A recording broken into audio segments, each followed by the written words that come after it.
देखिए, पूर्व विधायक सत्येंद्र नाथ तिवारी जी अपने 10 साल के कार्यकाल में सिर्फ गढ़वा का सत्यानाश करने का काम किया। जो व्यक्ति अलकतरा घोटाला, अलकतरा के चोरी में जेल गए, उनके मुंह से ईमानदारी की बात शोभा नहीं देती है। जहां भी जिस मन से भी जा रहे हैं तो सिर्फ अनर्गल बयानबाजी कर रहे हैं। अगर हिम्मत है तो 10 साल के अपने विकास कार्यों का तुलनात्मक विश्लेषण जनता के बीच में रखें कि 3.5 साल में मंत्री मिथिलेश कुमार ठाकुर ने क्या काम किया और 10 साल में उन्होंने क्या काम किया।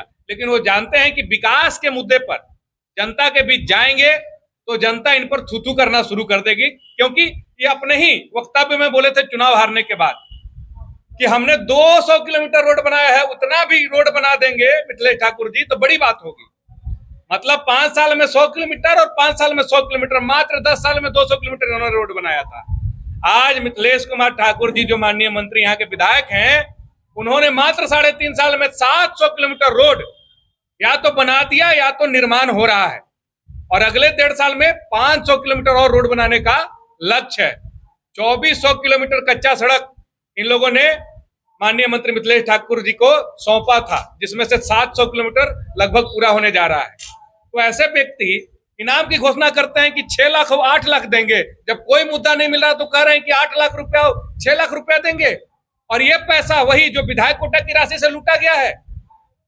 मेरी हैसियत छोटी है, मैं पूर्व विधायक नहीं हूं, मैं कोई धनासेठ नहीं हूं, लेकिन 10 साल के कार्यकाल का अगर 10 विधायक कोटा का काम अगर पूर्व विधायक जी गिना देंगे तो मैं 10,000 रुपया इनाम देने का घोषणा कर रहा हूं कि 10 काम गिना दे और 10,000 ले जाए।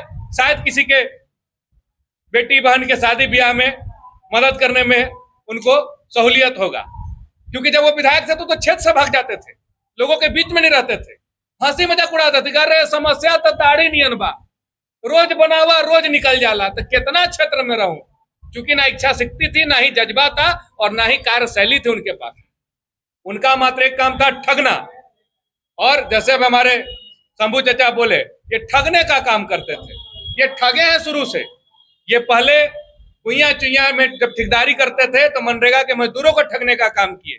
उसके बाद ये मुंशी थे तो अपने ठेकेदार को ठगने का काम किए, ये समाज को ठगने का काम किए। ये हर गांव में 2-4 लोग रखते थे ठेकेदार वोट का, उसके माध्यम से बाकी लोगों को चुनाव के समय में बरगला के ठगने का काम करते थे। और ये जहां गए उड़ीसा में ठेकेदारी करने, वहां भी इन्होंने ठगने का काम किया है। तो ये ठगू बाबा हैं और फिर ठगने का झांसा दे रहे हैं।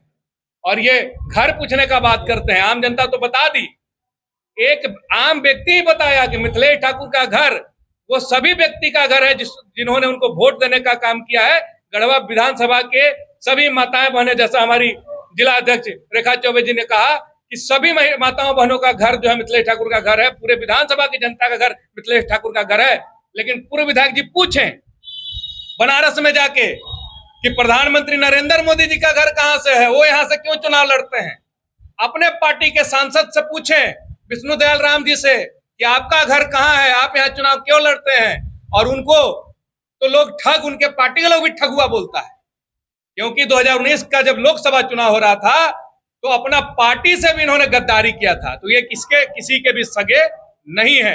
ये व्यापारी थे, गढ़वा को चरागाह समझे, 10 साल में लूटने खसोटने का काम किया, और जब इनका लूट खसोट बंद हुआ तो ये बौखला गए हैं और मानसिक संतुलन खो बैठे हैं। इसलिए जिस मन से भी जाते हैं, एक आध लोग के आज लेके आजकल बयानबाजी करवा रहे हैं, गवाही दिला रहे हैं, लेकिन कल के दिन में जब वो विधायक थे तो किसी को दर्शन होना दुर्लभ था। ऐसे व्यक्ति को यहाँ की जनता सबक सिखाई है और आगे तो इनकी जमानत जब्त कराने का काम करेगी। और ये जो स्तरहीन और घटिया राजनीति कर रहे हैं, ये स्वर्गीय गिरवर पांडे, हमारे पूरनचंद जी, इंदल सिंह नामधारी जी, ऐसे जनप्रतिनिधि जिसको लोग सम्मान की भावना से देखते थे, आज ऐसे लोगों के का भी जो है मन विचलित होता होगा। वो जहां भी है उनको ऐसा लगता होगा कि ये किस तरह का जनप्रतिनिधि है जिसका स्तर विहीन होते जा रहा है। तो ऐसे लोगों को समाज के लोग कभी भी एक्सेप्ट नहीं करेंगे। जो भी सामाजिक रूप से, बौद्धिक रूप से, पारिवारिक रूप से जो खानदानी लोग हैं, जो पढ़े लिखे लोग हैं, वो कभी भी इनके इस स्तरहीन बयानबाजी को स्वीकार नहीं करेंगे और इनको सबक सिखाएंगे।